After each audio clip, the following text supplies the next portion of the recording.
hoje excepcionalmente por telefone, né? Também pudera. Sabe que debate sempre tem aquele negócio, quem ganhou, quem perdeu. Eu não arriscaria dizer que alguém venceu. É um debate muito equilibrado, a presença de 8 candidatos numa discussão dessa natureza dificulta um pouco, né, que alguma coisa assim acabe produzindo um destaque absoluto sobre os demais e tal. Portanto, afirmar que alguém ganhou o debate, no meu ponto de vista, é uma bobagem. Agora, quem perdeu fui eu, porque eu fui dormir às 3h30 da manhã. Perdeu o Playboy, Boechat. Eu fui dormir às 3h30 da manhã e não consegui pregar o olho, porque fiquei com a cabeça remoendo para lá e para cá. Ontem, minha gente, só para vocês saberem, sempre com a sinceridade de sempre, eu saí do debate, estava combinado que eu faria a gravação de uma abertura aí para as 7h30 da manhã. Isso aconteceu a 1h40 aí no estúdio da Band News FM, e eu fiz uma abertura em vídeo para exibir no Café com Jornal, no Band News TV, e também para você acompanhar aqui em áudio na Band News FM. E a razão pela qual, em boa parte, eu acabei não pregando os olhos é que eu disse, mas está muito ruim aquilo ali, eu estava muito cansado. Eu digo, agora vamos entrar por telefone, bater um papo, ver o que dá para sair dessa conversa. O Barão e o Orengo estão mais descansados, assim espero, e a gente aí conversa um pouco. De antemão, deixa eu dizer para vocês, queridos ouvintes, primeiro bom dia para as praças que compõem a nossa rede em todo o país, dizer para vocês, queridos ouvintes, que o grande vencedor desse debate de ontem foi o eleitor brasileiro. No seguinte sentido, não que ele tenha extraído do confronto todos os elementos, ou sequer muitos elementos, para definir a sua tomada de voto, o rumo do seu voto. Isso num quadro que as pesquisas indicam guardar 60% de indefinição nos eleitores, ou de indefinição ou de negativa de participação. O Datafolha mediu que a soma dos votos brancos, nulos e indecisos estaria, às vésperas do debate, em 60% do eleitorado, algo inédito na história das eleições brasileiras a esta distância do pleito. Eu não creio que o debate tenha produzido subsídios para que esta massa colossal de 60% dos eleitores, somos 140 milhões de eleitores, vocês imaginem o que é de gente isso, possa ter colhido ali, olha, está resolvido. Fulano foi tão claro nesse aspecto, nesse ou naquele outro, que eu estou aqui decidido no meu voto. Isso não, sem dúvida não. Mas deu um passo que me parece o mais relevante, indiscutivelmente, como sempre, o debate que abre a temporada da campanha. É um debate que, pela primeira vez, confronta uns com os outros e, acima de tudo, os confronta, os coloca, os desnuda mais diante do público. Até aqui as campanhas estavam voltadas para si próprias, discutindo coligações, discutindo tempo de TV, composição de chapa, e vai para lá, vem para cá, solta, prende e tal. Ontem, finalmente, deu-se o passo de avançar na direção do público, falando de frente para ele e uns de frente para os outros. Mas eu vinha dizendo que o grande vencedor desse debate foi o eleitor, não pela quantidade de projetos bem estruturados, bem apresentados, programas de governo e tal. A sensação para mim já era e continua sendo de que, em boa parte, os candidatos no seu conjunto ainda não sabem o que vai fazer com o Brasil. Ou melhor, sabe o que quer fazer e não sabe como fazer. Mas o eleitor foi o grande vencedor porque a audiência do debate Barão e Orengo nas redes sociais, na TV Band, no Band News TV, na Rádio Band News FM, na Rádio Bandeirantes, enfim, nas emissoras do grupo que transmitiram simultaneamente o debate. E nas redes sociais, nos portais que acompanharam o debate em tempo real, foi absolutamente histórica. Absolutamente histórica. Num horário tardio, num tipo de programação, que é a programação política, que historicamente não atrai e menos ainda retém audiência, né? E tratando de assuntos que não estavam ali na ordem do dia na cabeça do conjunto dos eleitores, ou seja, havia uma dispersão também muito grande de temas. Ainda assim, o brasileiro ontem deu uma demonstração de que esta campanha eleitoral, esta disputa pela presidência principalmente, será histórica pelo nível de interesse que o povo brasileiro vai manifestar a respeito deste tema ao longo do que resta de campanha. Eu estou quase arriscando aqui um palpite com a língua na guilhotina, Orengo, de que essa ideia de que haverá uma grande abstenção, uma grande quantidade de votos nulos, em branco e tal, vai cair por terra. O índice aponta esse grau de 60% até agora, mas eu acho que ele reflete muito mais uma cautela do eleitor. Ele está olhando para esse cenário dizendo, peraí, tem muita gente disputando, não está claro o que cada um quer, ou melhor, como cada um vai fazer o que está dizendo que quer, cadê o recurso, cadê isso, cadê aquilo. Essa, para mim, foi a grande sensação do debate, foi o gigantesco audiência, interesse que o espectador, portanto, a população demonstrou por um debate político que foi até quase 1h da manhã. Esse, para mim, é o grande aspecto. No demais, eu vi a análise de Reinaldo Azevedo há pouco, em que ele fala, e concordo com ela, de que houve muitos adjetivos, e eu substituiria apenas a palavra de adjetivos por promessas, intenções, expectativas, linhas de ação. Mas o que para mim faltou em todos eles foi dizer como construirão aqueles sonhos que estavam anunciando. Todos estavam ali prometendo o Brasil dos sonhos.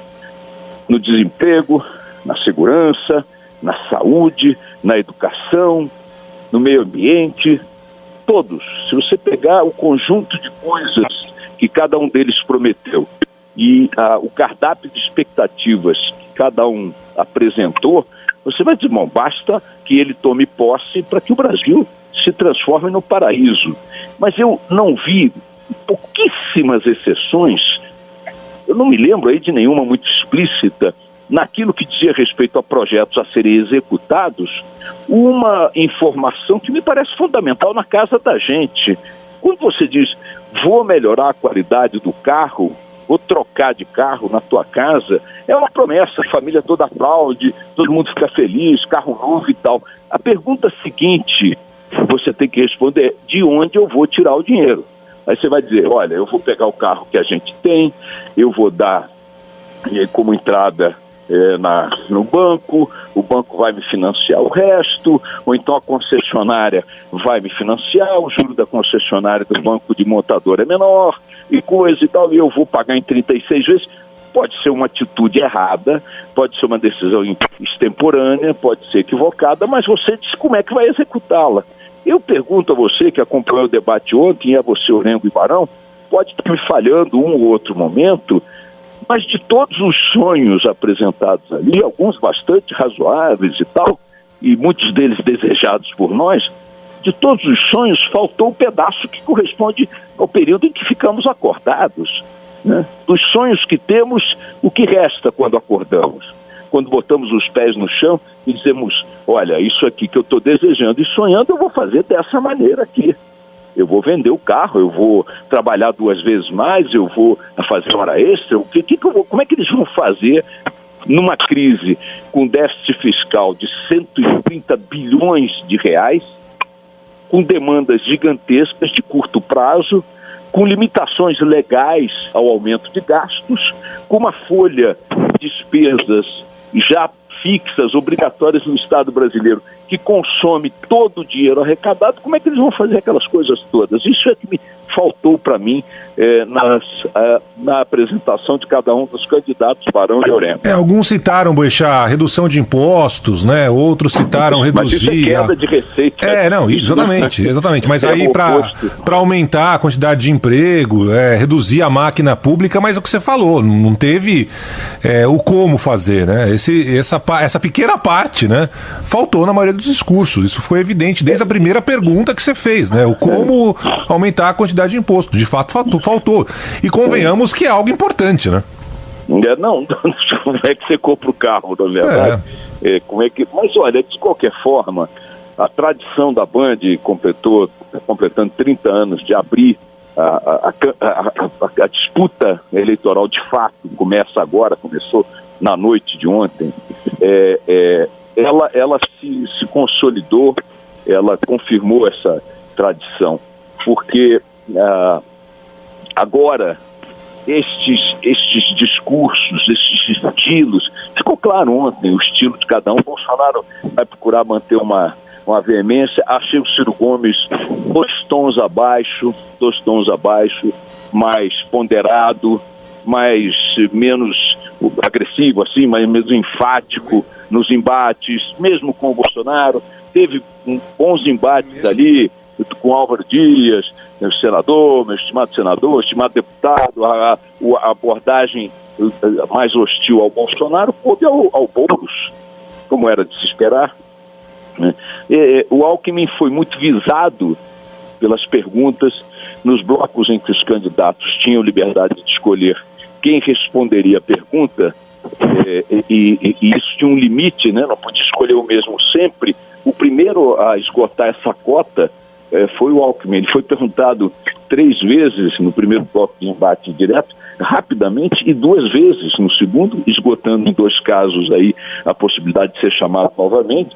Mas eu não senti, como em outras ocasiões, que um candidato tenha sido alvo prioritário dos demais. Não foi mesmo. Já vi debates ali em que todo mundo escolhia um para malhar, geralmente o líder nas pesquisas. Achei que o Bolsonaro fosse ser mais visado pelos candidatos. Não foi. Achei que não que ele tenha sido poupado e tal, nada disso, mas não senti o Bolsonaro como o alvo prioritário dos demais. Ele, o líder daqueles ali presentes, o líder nas pesquisas. Então, enfim, foi um debate importante, histórico, e que a gente agora, com o carro da disputa política e eleitoral nas ruas, finalmente começou a disputa pela presidência da República, há menos de 2 meses de pleito. Finalmente a gente tem aí, mais uma vez, a Band confirmando a tradição de dar largada na disputa eleitoral. Ô Boechat, agora conta um pouco do bastidor, aquele negócio que ninguém viu, aquele negócio da coxia, do intervalo, né? Aquela conversa no canto de ouvido, porque no começo, por exemplo, você estava alertando alguns candidatos sobre o tempo, o pessoal estava ali falando sem perceber que tem um tempo específico para falar de cada um, né? O senador Álvaro Dias foi o primeiro a fazer uso do tempo no debate.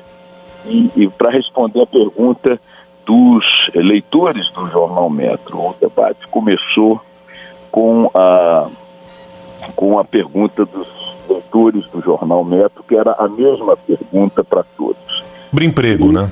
Sobre emprego, imagina, nós estamos com 13 milhões e 200 mil desempregados e os leitores do Jornal Metro disseram, olha, gostaríamos de respostas objetivas. O que o senhor vai fazer primeiro? Qual vai ser seu primeiro ato para enfrentar a questão do desemprego? Quando ele será implementado? E de onde virão os recursos que o viabilizarão? E o Álvaro Dias gastou o tempo dele inteiro dizendo onde tinha nascido, filho de quem era e tal. Quando eu tive que alertá-lo, porque o tempo tinha acabado, ele não tinha falado uma palavra só sobre desemprego, passou o primeiro bloco inteiro. No intervalo, eu fui lá para enfatizar que ele era que estava menos atento ao cronômetro. Ele se fixava no monitor de imagem e não olhava os cronômetros que estavam espalhados pelo palco. E eu fui dizer, candidato, o senhor tem que prestar atenção no tempo para evitar que eu tenha que... Coisa que fiz pouco, procurei evitar, não fiquei muito ali naquela coisa do professor, olha, acabou seu tempo, não, deixava falar, todos ali estouraram um pouco. Concluir o raciocínio, dar a dinâmica de uma discussão mais cadenciada, mais tranquila. Mas eu fui dizer para ele, olha, você tem que ficar atento aí ao cronômetro. Aí eu disse, poxa, Boechat, eu não me dei conta, eu perdi a minha abertura, não deu nada do desemprego. Houve um momento em que eu tive a sensação de que e que aliás se confirmou em parte, de que o Ciro e o Bolsonaro, vejam só, não vou dizer que firmaram ali um pacto de não agressão, é porque tiveram ali alguns empates, como todos tiveram, mas um gesto de um relativo, não sei se chamaria de cordialidade, não sei, camaradagem, porque em um dado momento, no intervalo do segundo e terceiro bloco, vínhamos para mais um bloco de embate direto entre os candidatos, e o Ciro e o Bolsonaro ficaram cochichando ali, assim, afastados do púlpito e tal, enquanto todo mundo circulava, assessores e tal. Eu achei aquilo curioso, não é tão comum, né?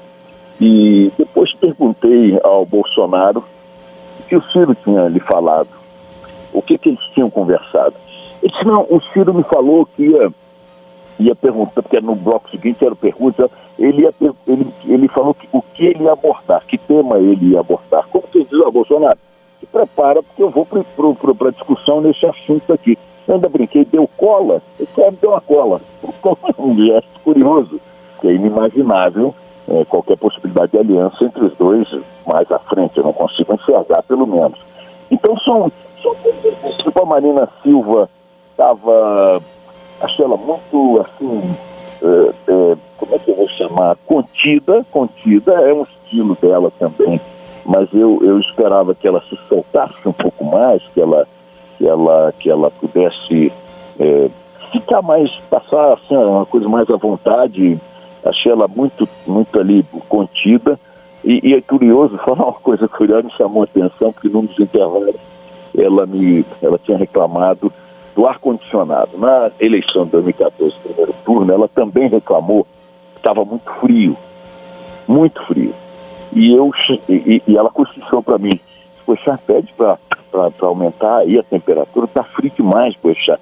E eu me lembro que o Aécio, que estava à minha esquerda, disse, o que ela falou, poxa, baixinho aí para você? Eu disse, não, candidato, ela me pediu para aumentar a temperatura porque está muito frio.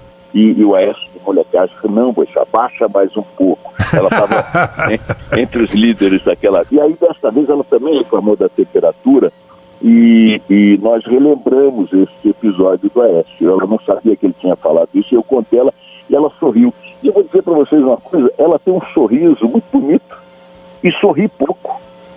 Poucas vezes eu vi a candidata Marina sorrindo, relaxada um pouco, e ela tem um belo sorriso, ela é uma figura cativante quando sorri. É um comentário bobo que eu estou fazendo aqui, mas que me chamou a atenção como espectador da cena, né? O Boulos produziu bons momentos engraçados, quando disse que ia pedir o VAR para confirmar as coisas que o Meirelles dizia, e que não tinha trabalhado para banco, etc. e tal. Não houve citações, digamos, que remetessem assim, de forma mais forte, nem ao Lula, nem a Dilma e nem ao Temer. Foram citados ali em contexto, mas é curioso que não tornaram-se personagens de referenciais no debate, sendo os responsáveis pelos últimos muitos governos, nos últimos anos. Enfim, foram coisas, pequenos momentos. O Alckmin estava muito feliz com o resultado. Depois me disse, acho que fui muito bem. Falou para mim, não falei nada. E o grande destaque... Ele falou para você, acho que foi muito bem, você ficou quieto. Eu vou falar o quê? nem me pareceu, né? Não acho que ninguém foi muito bem, assim como não acho que ninguém foi muito mal. Um debate equilibrado nesse aspecto. Embora nas redes sociais aí andaram medindo os candidatos sobre os quais mais os internautas procuravam coisas, o Bolsonaro ficou em primeiro, mas para mostrar a vocês que isso é um indicador muito frágil, ele ficou em primeiro, mas quem ficou em segundo foi o Daciolo.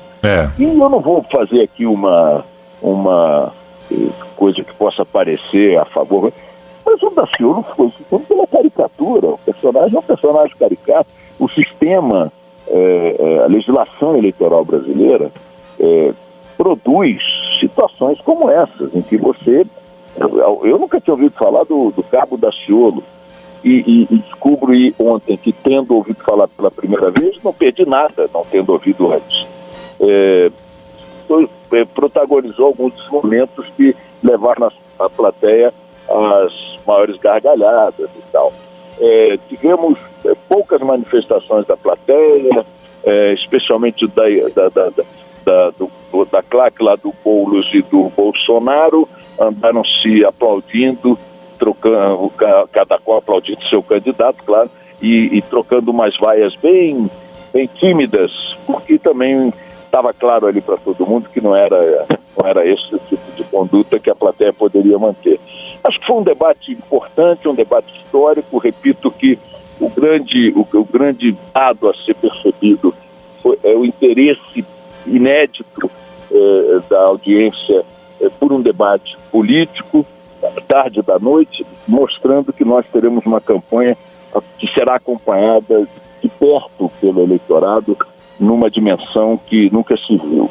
E esse é um dado positivo. O brasileiro que carregou a vida inteira a carapuça e a caricatura de ser um povo que só se interessava por futebol e carnaval, esse brasileiro não existe mais. É verdade. O brasileiro hoje se interessa por política, o debate deu a comprovação estatística disso, atendeu a expectativa de dar a largada na campanha, e vão torcer agora para aquilo que foi sonho, promessa, desejo, possa começar a ser materializado no horário eleitoral na televisão e tudo mais, como coisa substantiva, de onde vem o dinheiro para que esse país possa realizar todos os projetos que suas excelências abordaram ontem, ainda de forma muito abstrata, né? É isso, Barão e Orengo. Valeu, Boechat. Agora vê se vai dormir um pouco, descansar. O Boechat tá falando pelo telefone com a gente. Eu também acho que não. O dia está muito bonito hoje. Tá bonito, né? Orengo, estranhei seu silêncio, mas tudo bem, viu, Orengo? Estava ouvindo pacientemente. Ô Boechat, só uma questão que é importante, né? Muita gente está procurando diferenciações aí, né? Coisas distintas dos candidatos. E uma me chamou a atenção ontem, né? Eu queria que você comentasse sobre esse assunto. As reforma trabalhista, reforma previdenciária, esse é um ponto que os candidatos divergem, né? Tem um candidato que fala que vai fazer reforma logo no início do mandato, outro diz que vai revogar a reforma trabalhista. Então, esse é um ponto de divergência. Aí surgiu divergência durante o debate. Não, mas nada que destoe do que eles já vinham dizendo nas suas colocações eventuais ao longo do período precedente. Então, o Ciro Gomes já disse que vai revogar a reforma trabalhista. Ele entende que a reforma jogou na informalidade milhões de trabalhadores, que precisam voltar para o mercado formal, que isso é um erro, é um crime, que não pode impor ao trabalhador aquelas condições, etc. e tal. Ao mesmo tempo em que o Alckmin categoricamente afirmava que não, que a reforma foi um avanço, focando, né, naquele dado de que o Brasil tem 17 ainda 17 milhões de sindicatos, e eu não sabia 17 mil sindicatos, perdão, e sendo que 5 mil deles são sindicatos patronais, tudo vivendo na teta de arrecadação e de imposto sindical. No caso da reforma da Previdência, eu não achei que o tema tenha merecido a devida atenção dos candidatos, viu? Mas marcando mais uma vez as posições de centro-direita e esquerda de forma muito distinta, também sem consenso nos blocos que poderiam ser classificados Ciro e Boulos mais bem à esquerda, e os demais, eu diria que ali repetiu-se a divergência que está colocada no debate antigo já em torno desse tema. O Ciro, de projetos que dependam da decisão presidencial e eventualmente com aprovação do Congresso, ou seja, coisas que não dependam de dinheiro, de origem de dinheiro. Teve o projeto do Ciro de reduzir o contingente de brasileiros pendurados no SPC, né, no Serviço de Proteção ao Crédito. Eles, com 60 milhões de brasileiros, desconheci esse número, estão com dívidas, nome sujo nos cadastros do SPC e tal, Serviço Proteção ao Crédito, vai ter um programa para reduzir essa multidão e permitir que ela volte a consumir, isso vai aquecer a economia. Isso aí não precisa de recurso, é uma negociação com os bancos credores. O Bolsonaro anunciou ali uma coisa que não tem grande relevância, a criação de uma rede de escolas militares para tirar as crianças, sei o quê, dar melhor ensino, se pregou a necessidade de escolas que imponham mais disciplina, etc. e tal. E o Alckmin prometeu a criação de uma Guarda Nacional, também não é algo que demande ali talvez grande recurso, mas o demais, Orengo, está naquele negócio que eu falei no início, todo mundo prometendo trocar o carro sem mostrar de onde vai tirar o dinheiro, entendeu? O Brasil está numa crise econômica monumental e com um aspecto dramático que precisa de enfrentamento imediato, com começo, meio e fim, que é a questão do desemprego.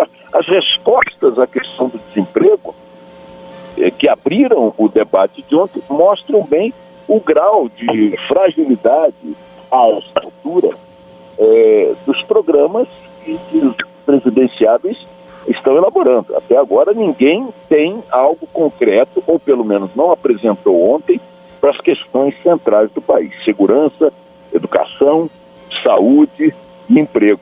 É isso. Valeu, Boixá. Vai descansar agora e perdeu o Playboy, viu, Boixá? Perdeu o Playboy. Essa frase aí pegou, viu? Sobre perder o Playboy, deixa eu te dizer uma coisa. Quem falou perder o Playboy foi o Ciro. Porque, tudo bem, eu só repeti no microfone. Ele falou, quando eu disse perdeu, candidato, perdeu o tempo, né? Porque ele tinha reivindicado o tempo a mais, porque tinha cedido esse tempo num debate anterior, acho que com o Daciolo, não me lembro com quem. Era 1 minuto e meio que ele tinha, ele deu resposta eu disse, eu não quero responder, isso não tem nenhuma. Não, quando o Daciolo falou do Fórum de São Paulo, não sei o que, eu disse, eu não sei o que é isso, não sei do que o senhor está falando, então pronto, muito obrigado, não tenho o que responder. E aí ele ficou, em tese, com um crédito de mais de 1 minuto, que é uma preciosidade num debate. Depois, ele quis esse crédito numa outra resposta, não podia. Aí eu perguntei à produção, o Fernando Mata, que estava no controle master me disse, olha, já não tem como, perdeu o tempo. Eu disse, melhor, perdeu, mas perdeu o tempo. Aí ele falou para mim, perdeu o Playboy. Eu disse, perdeu o Playboy. E o meu perdeu o Playboy é que ficou no auditório. Mas tudo bem, perdeu o Playboy mesmo, né? Boixá, bom descanso e até mais tarde. Valeu. Obrigado, tchau pra você. 7h59, dá uma arredondada aí, 8 horas da manhã a gente volta já.